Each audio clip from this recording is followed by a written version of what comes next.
La feuille de route est simple, il s'agit de traverser le désert. Personne n'est seul pour vivre cette aventure, pas même l'ermite dans sa retraite solitaire.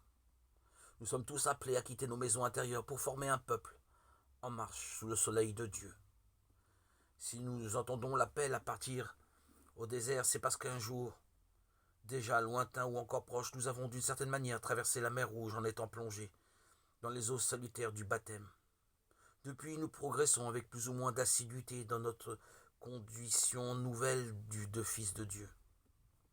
Aussi, lorsque la complexité de la vie lamine notre conscience d'appartenir au monde nouveau, le Seigneur vient nous aider, nous réordonner notre vie en accord avec l'exigence de la filiation divine. Il faut l'avouer, le désert fait un peu peur. Immensité rocailleuse et brûlante, silence intense au premier abord. Le désert écrase le voyageur. Mais il n'est pas possible de revenir en arrière. Les eaux se sont refermées derrière nous. Une seule voie s'ouvre vers la demeure de notre Père et elle est devant nous. Nous partons même s'il fait encore nuit sur nos vies, nuit comme ces cendres que nous piétinons. Ces cendres de nos péchés, de notre histoire misérable. Cette vie misérable. Parce qu'aujourd'hui, nous nous tournons vers l'avant. Nous avons les yeux ouverts vers les horizons. Nous écoutons la parole du Seigneur. Nous sommes à son écoute.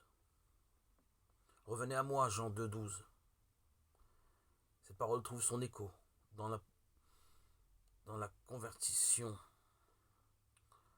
en Seigneur.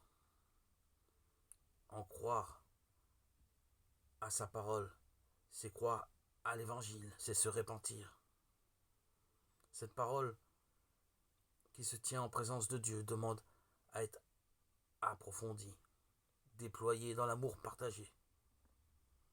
Cela se fera au pas à pas des jours, dans l'écoute attentive du Dieu tendre et miséricordieux dont la parole est lumière. Notre route. Je partirai avant le jour pour la sainte montagne. Sur la parole du Seigneur, je marcherai en sa présence, au pas à pas de sa lumière.